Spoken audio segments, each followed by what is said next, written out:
All right, so today we're going to continue our notes dealing with power series, and we will also begin an introduction to Taylor polynomials, which is really at the root of what this whole second half of this unit in BC Calculus is about. The first 3 slides that we're going to take notes on will not be something you ever have to reproduce per se, but it does kind of show you why this works, which hopefully will make learning it and doing the problems yourself a little bit easier. So, to review, I do want to remind us what a power series is. And we know that a power series is any series in the form, and it's going to go from a number to infinity, and then we have some formula, and then x minus c to the n. We know that a sub n is going to act as the coefficient. The c is what we refer to as the center. And this is basically going to create for us an infinite polynomial. And so we want to see kind of why this is useful and how it can be used. So I'm going to start off with just a generic power series here.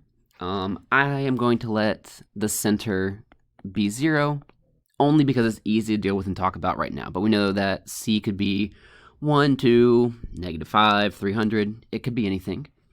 And so if I want to expand this generic polynomial, so we would have the coefficient when n is 0, and then we have x to the 0th power, which is really just 1, plus the coefficient when n is 1, x we raise to the 1st power,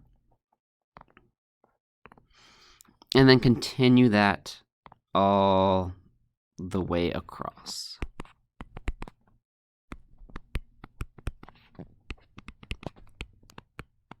And we know that this is an infinite polynomial, so it is going to keep going. And so one nice thing about these series is since they are polynomials, their derivatives are easy to find. So I have the first derivative, the second derivative, the third derivative, and then really anything higher than the third, we're going to put in parentheses and the number. So like f of 4 is going to represent the 4th derivative. And so I want you to pause this and just find those derivatives. And again, remember, treat the a sub 0, a sub 1, a sub 2 as coefficients.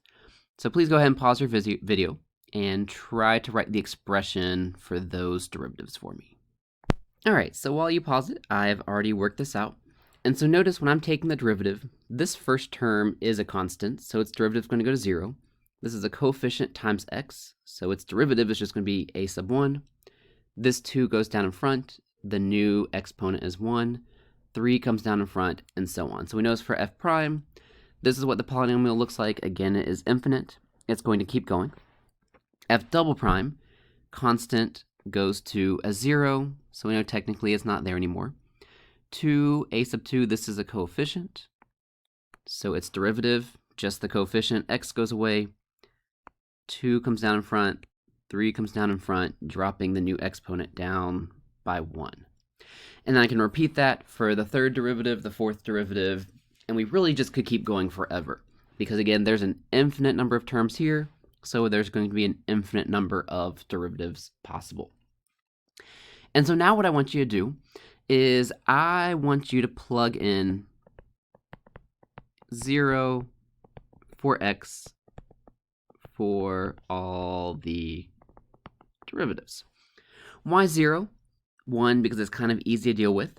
But you'll notice, like when you plug in 0, all these terms have an x in them except for the first one. So it will be pretty easy to kind of see what each of them is going to be equal to when you plug in 0.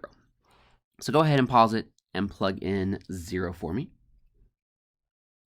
All right, and these are the values that I get when I plug in 0 into, I have the original series here, so it's just that first coefficient, first term, and then the first term basically of each of those derivatives. So where this is useful, I'm going to solve for these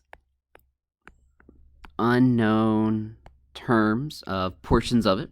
So we can see some relationships, and then on the next slide I'll show you what you actually have to get from this and memorize. So if I'm solving for a sub 0, we can see that a sub 0 is the same thing as f of 0. We can see here that a sub 1 is the same thing as f prime of 0.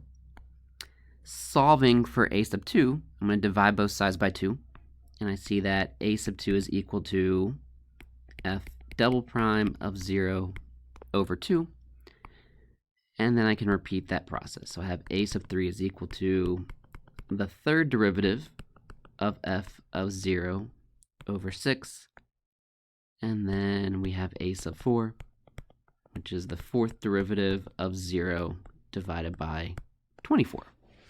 Well, why did I do this? We have a relationship that we see. So we know that when we're coming up with like the 2, 6, and 3, as we took derivatives, like on this one, it was just because a 2 came down in front. The 6 came from because we had a 3 come down in front, then a 2. This 12 was because we had a 4 that came down, then a 2 joined it. On the next line, like this 24 came because we had a 4 come down in front, and the 3, and then a 2. Hopefully you can recognize those as looking a lot like a factorial. And these actually are factorials. For example, f sub 0, when I divide it by 0 factorial, we know that 0 factorial is 1. Same thing here. This is the first derivative. Dividing it by 1 factorial is 1. 2, this is the same thing as 2 factorial. 6 is the same thing as 3 factorial. It's under the third derivative.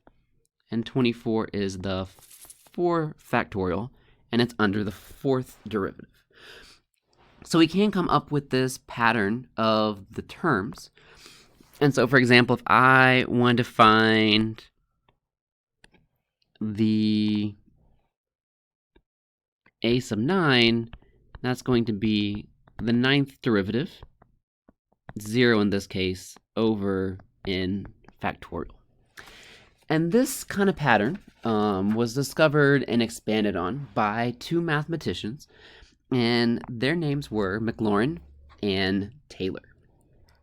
And so from that we can get the Maclaurin polynomial and the Taylor polynomial.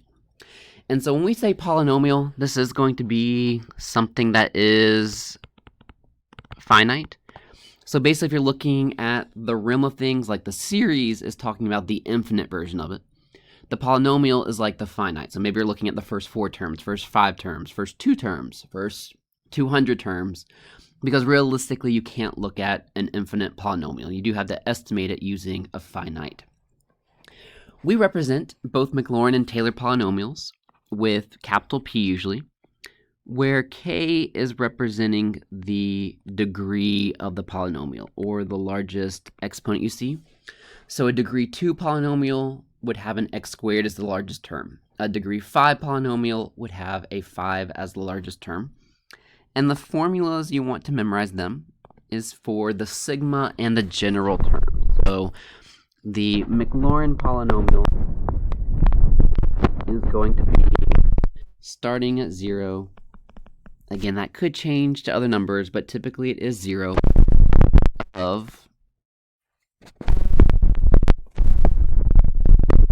derivative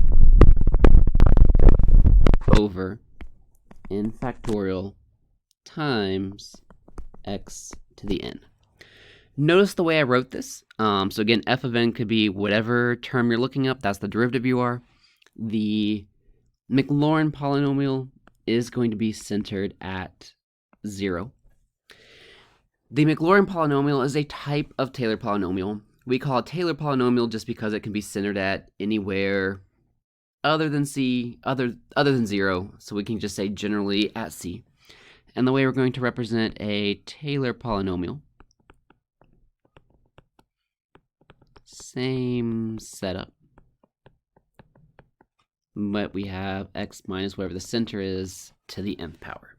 You want to know those basic formats because this is basically how we're going to create the terms of the polynomial. So this is used to create the terms of a polynomial. I know that's hard to read. So here is an example of creating a power series or polynomial. So we're going to create a third degree power series for y is equal to e to the 2x centered at x is equal to 0. And technically, since this is a third degree one, probably more appropriate to call this a power polynomial. And since we're centered at e is equal to 0, we know that's Maclaurin, so we are creating a third degree Maclaurin polynomial. It is a power series for y is equal to e to the 2x. And so this is the chart I kind of think in my head when I'm setting these up. N is the degree. We're going to look for as many derivatives as we need. We're going to evaluate it at the center, which for this one is 0. And then we're going to create the term by taking this answer we get here, dividing it by n factorial, and then times this Maclaurin, so we know that it's going to be x minus 0. If this was centered at 2, then of course all those boxes would become a 2. So this one is looking for a third degree. So I know that n is needed to go from 0 all the way up to 3, and we want to find the derivative. Well, 0, that's like the original function. The original function was e to the 2x. And then we want to find n is 1, f prime, that's the first derivative. So I have e to the 2x chain rule times 2, and then repeat it. So the 2's are there. We have e to the 2x times the chain rule, another 2 makes that 4. And then here, another chain rule is going to make that 8. And so now I'm going to go ahead and evaluate all of these at 0, which makes it pretty easy. Anything to the 0th power is 1, so e to the 2 times 0 is 1.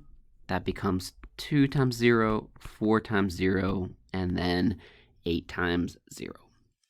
And then we're going to use that to create the term.